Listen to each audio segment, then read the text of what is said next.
కార్తిక్ కొండా కార్తిక్ నాది శ్రీ రాజరాజేశ్వర ట్రేడర్స్ కళ్యాపూర్. ఈరోజు వచ్చేసి సీడ్ యాక్ట్ గురించి మాట్లాడదాం. మనకు లక్ష్మీ సార్ చెప్పినట్టు సీడ్ యాక్ట్ 1966 అందులో 25 సెక్షన్స్ ఉంటాయి. అలాగే సీడ్ కంట్రోల్ యాక్ట్ ఆర్డర్ ప్రకారం 1980లో 18 క్లాసెస్ ఉంటాయి. మనకి సీడ్ కంట్రోల్ యాక్ట్లో థర్డ్ క్లాస్ వచ్చేసి లైసెన్స్ ఎట్లా తీసుకోవాలని ఉంటుంది. ఫస్ట్ మనం అప్రోచ్ అవ్వాల్సింది ఎంఏఓ గారిని, మన మండల అధికారిని, తర్వాత సార్ వచ్చేసి ఏడీఏ గారిని పంపిస్తారు.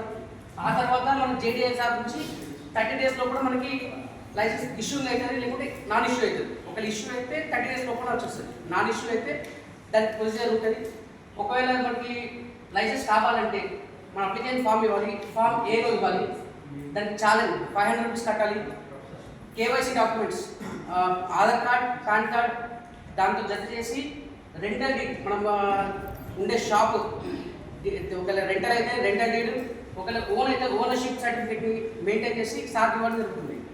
అప్పుడు ఇది అప్లికేషన్ వరకు. ఒకవేళ వచ్చిన తర్వాత మనకి అప్లికేషన్ అనేది ఫామ్ ఏలో ఉంటుంది, లైసెన్స్ వచ్చేసి ఫామ్ బిలో వస్తుంది, రెన్యువల్ చేసే ఫామ్ సిలో వస్తుంది, మంత్లీ రిపోర్ట్ వచ్చి ఫామ్ డీలో వస్తుంది. ఇవన్నీ కాక మనకి మెయింటెనెన్స్ ఆఫ్ బుక్స్ ఫస్ట్ వచ్చేసి sign board, shop sign board ఖచ్చితంగా ఉండాలి. వెంటనే మనకి లోపల రాగానే చూసేది లైసెన్స్ కాపీని మనం మెయింటైన్ చేస్తున్నామా లేదా అక్కడ పెట్టడం. దాని తర్వాత స్టాక్ బోర్డు, ఈ 3 మెయింటైన్ చేసిన తర్వాత నెక్స్ట్ వచ్చేసి స్టాక్ రిజిస్టర్ ప్లస్ ఇన్వాయిస్, మనం బిల్ బుక్స్ ఇవన్నీ సర్టిఫై చేయాలి. ఎవరి ద్వారా? ఎంఏ ద్వారా. దీని తర్వాత చెక్ చేసేదంటే ఇన్వాయిస్ ఉందా లేదా. ఇన్వాయిస్ తర్వాత మనం పీసీ చెక్ చేస్తారు.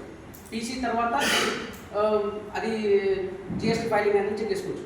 దీని తర్వాత మనకి ఎంఏఓ గారి యొక్క ప్రవాస్ ఏంటంటే any time shop open any టైంలో రావచ్చు. వచ్చిన వెంటనే వాళ్ళు చూసేది ఏంటంటే ఇవన్నీ చెక్ చేస్తుంటారు. మనకి ఫస్ట్ పీసీ చెక్ చేస్తుంటారు, లైసెన్స్ ఉందా, పీసీ ఉందా, ఈ 2 చెక్ చేసిన తర్వాత ఒకవేళ పీసీ లేకుండా అమ్మితే స్టాప్ సేల్ ఇవ్వడం జరుగుతుంది. స్టాప్ సేల్ ఇస్తే 30 days లోపల మనం దానికి సబ్మిషన్ చేయాలి, రిప్లై ఇవ్వాలి.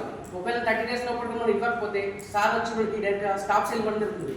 స్టాప్ సేల్ ఇచ్చిన తర్వాత దాని ప్రొసీజర్ అలా ఉంటుంది. ఒకవేళ శాంపుల్ తీయాలనుకోండి, శాంపుల్ తీసినప్పుడు కూడా శాంపుల్ కూడా 3 శాంపుల్ తీస్తారు. ఒకటి వచ్చేసి సార్ దగ్గర ఉంటుంది, ఇంతకుముందు ఇప్పుడు మళ్ళీ మారేది. ఇంతకుముందు ఒక శాంపుల్ వచ్చేసి మన దగ్గర ఉంటుంది, ఒకటి సార్ దగ్గర ఉంటుంది, ఒకటి ల్యాబ్కి వెళ్తుంది. ఒకవేళ శాంపుల్ ఫెయిల్ అయితే దాని యొక్క ప్రొసీజర్ పేరు ఉంది.